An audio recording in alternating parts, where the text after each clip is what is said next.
Bienvenue à la grande édition de la télévision rwandaise dont voici le sommaire. Après que Kenya Commercial Bank Limited, KCB en sigle et en anglais, ait acheté les parts qu'Atlas Mara détient dans la Banque Populaire, ils ont été officiellement fusionnés ce mercredi pour former une nouvelle institution bancaire. Au sommaire également, les habitants de Nyamirambo, dans la ville de Kigali, notamment ceux ayant des activités à Yogo et Rwampara, disent que les infrastructures qui ont été installées ont favorisé l'essor des activités et la transformation de son image. À l'international, lors d'une session plénière au Parlement européen, la présidente de la Commission européenne a présenté le sixième paquet de sanctions de l'Union européenne contre la Russie.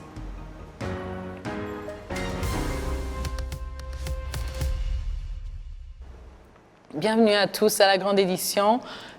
Pour la page nationale, après que Kenya Commercial Bank Limited, KCB en sigle et en anglais, ait acheté les parts qu'Atlas Mara détient dans la Banque Populaire, ils ont été officiellement fusionnés ce mercredi pour former une nouvelle institution bancaire. Le point avec Kassim Youssouf.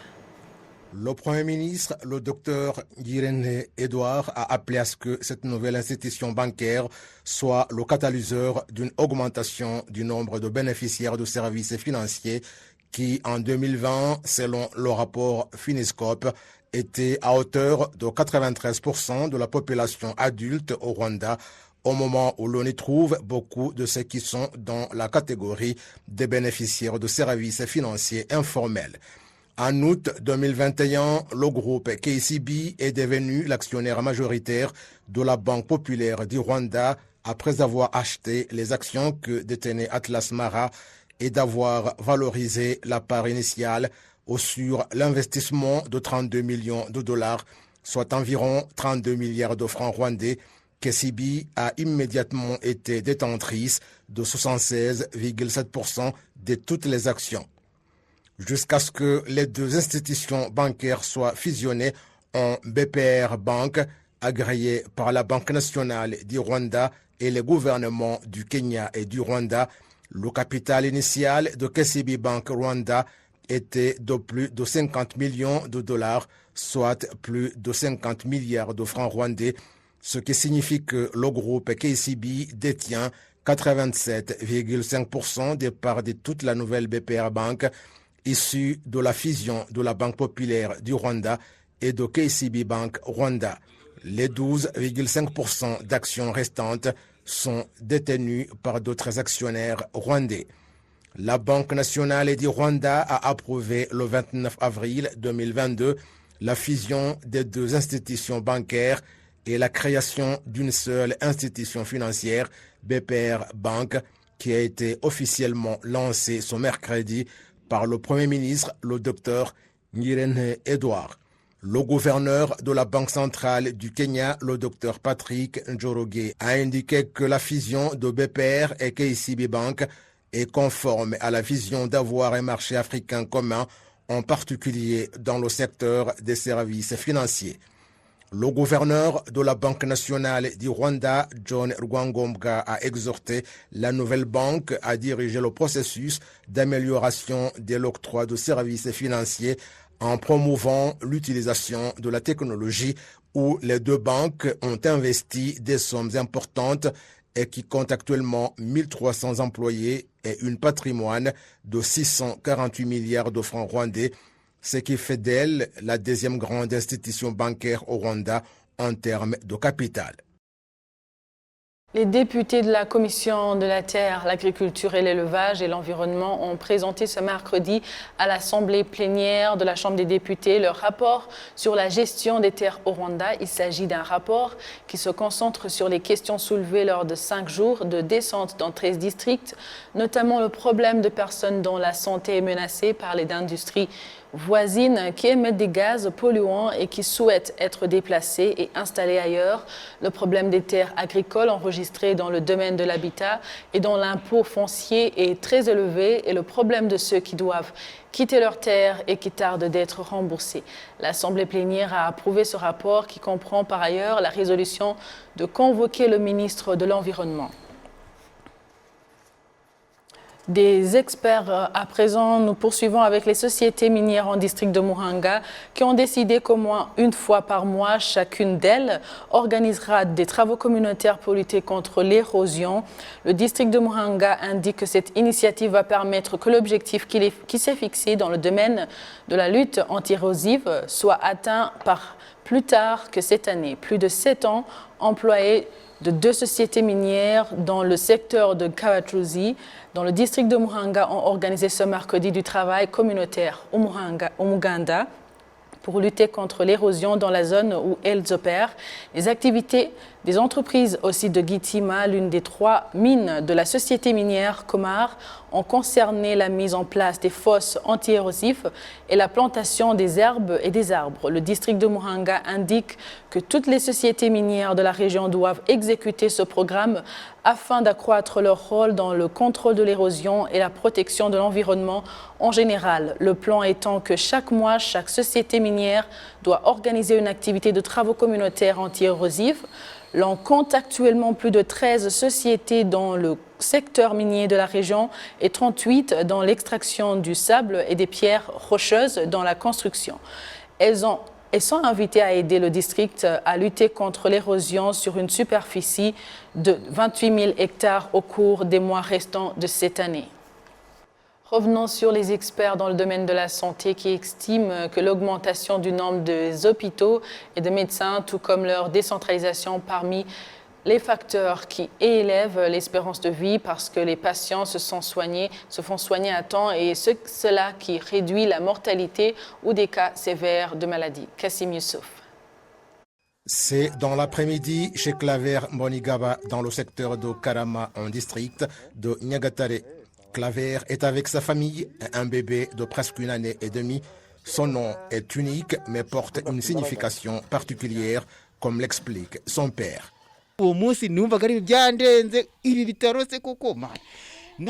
Ce jour-là, j'étais bouleversé. Je n'avais même pas encore de nom pour mon bébé. J'ai pensé qu'il valait mieux l'appeler un nom qui symbolise ce jour. Alors, je l'ai nommé Vukie Gatunda, signifiant né à Gatunda. C'était un jour spécial. Je veux que ce soit une marque de l'endroit où il est né, c'est-à-dire à l'hôpital de Gatunda que le président de la République nous a construit. Claver dit qu'il a nommé son bébé Vukie Gatunda en tant que premier bébé né dans le nouvel hôpital de Gatunda afin que son nom soit un souvenir pour toute sa famille et pour rendre hommage au bon leadership qui a pris en considération cette région en lui dotant d'un hôpital moderne. Le programme de construction d'hôpitaux au niveau du district ne s'est pas arrêté par l'hôpital de Gatunda dans le district de Nyagatare car il s'est poursuivi dans d'autres districts, notamment Gakenge dans la province du Nord. L'hôpital de Gatonde est l'un des nouveaux hôpitaux construits pour épauler ceux de Nemba et de Sira, surtout que le relief très accidenté de cette zone est difficile, particulièrement pour les patients en quête de soins. Pour une patiente sur le point d'accoucher ici à Gatonde, il lui fallait 3 heures pour arriver à Nemba, mais ici, il lui faut seulement 30 minutes. Vous comprenez que si avant, cela prenait 2 heures d'attente pour un patient que vous allez soigner, maintenant, c'est juste 30 minutes pour lui apporter assistance.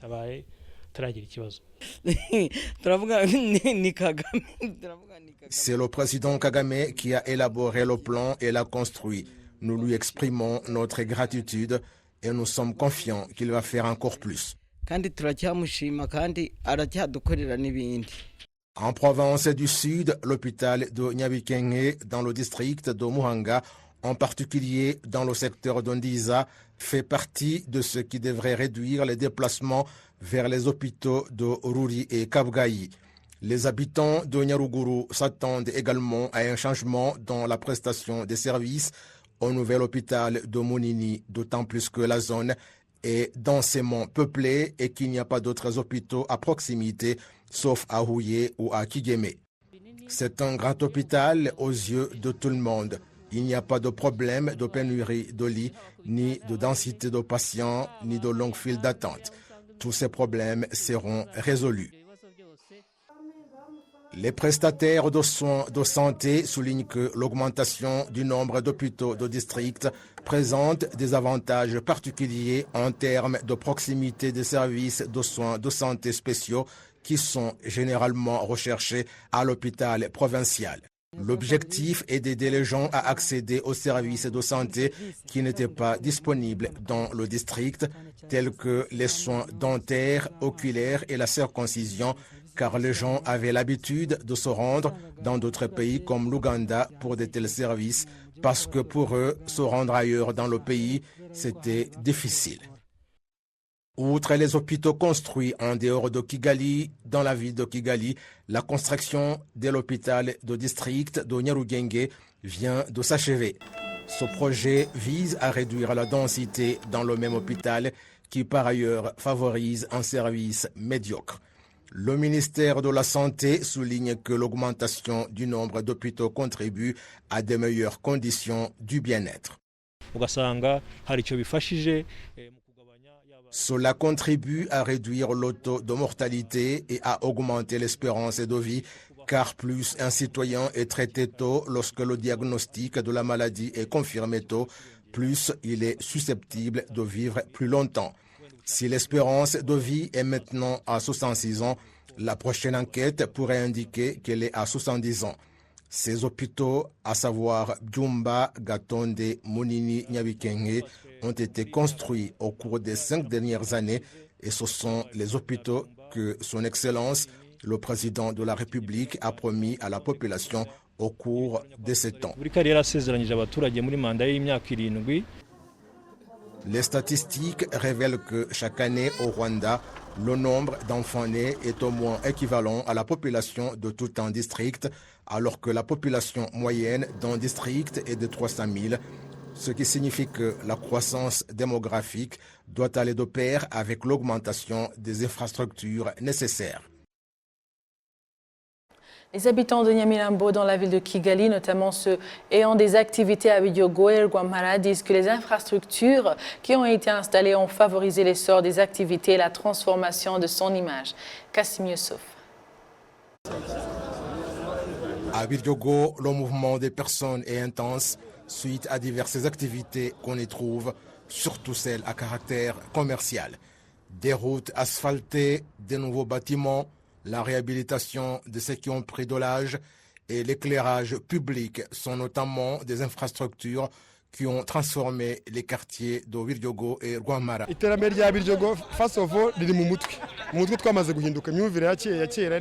Le développement de Biryogo est avant tout psychologique. Nous sommes psychologiquement transformés. Avec l'ancienne mentalité, nous croyions que les gens de Biryogo n'étudient pas, mais tout a changé. Les jeunes, les personnes âgées ont changé de mentalité suite au développement atteint. Il y a ensuite des choses dont nous sommes témoins. Toutes les routes sont maintenant goudronnées et il y a ensuite des immeubles que nous construisons. Avant, lorsqu'on se dirigeait vers 40, on voyait des bâtiments ordinaires, mais ils ont été réhabilités. Et puis, il y a du commerce depuis cet endroit jusque-là en bas.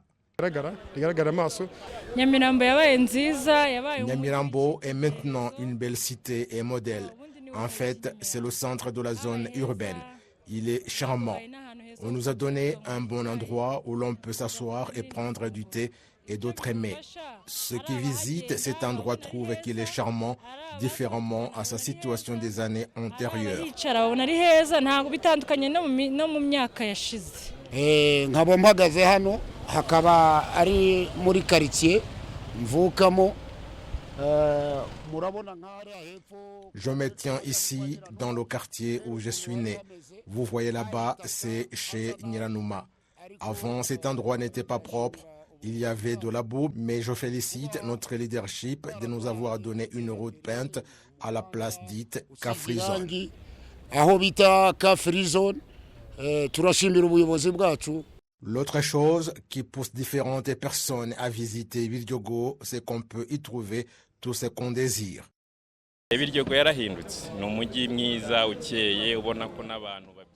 Biryogo a changé, c'est une cité charmante dont on est fier.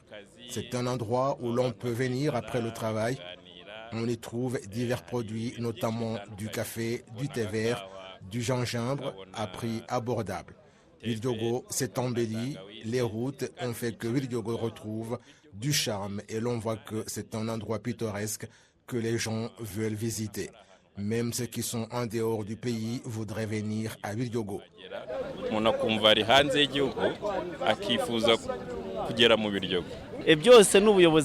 Tout c'est grâce à un bon leadership et cela fait que tout le monde s'y retrouve. Les gens sont propres, comme vous le voyez, c'est merveilleux en général. Dimanche, lors de l'activité sportive d'Omas, le président de la République, Paul Kagame, a surpris tout le monde lorsqu'il a visité le quartier de Biryogo, tout en passant en revue les infrastructures qui y ont été installées. Les habitants de ce quartier ont exprimé leur joie au micro de RBA après que le chef de l'État les ait salués de visu, signe qui, selon eux, prouve l'amour du président de la République à son peuple. Le chef de l'État a décidé de visiter le nombril de la ville de Kigali. Nous connaissons sa superficie, mais son centre est ici. Il n'y a nulle autre part où le chef de l'État a rendu visite à la population dans le quartier.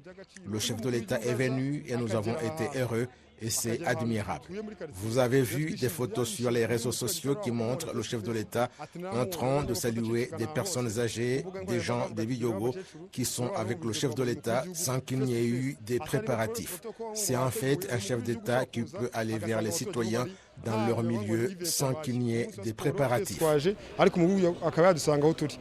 La population félicite la manière par laquelle elle a accès aux infrastructures et qu'elle habite décemment en réhabilitant ses bâtiments sans qu'elle ne soit obligée de se déplacer pour vivre dans d'autres zones où se crée parfois un habitat désordonné.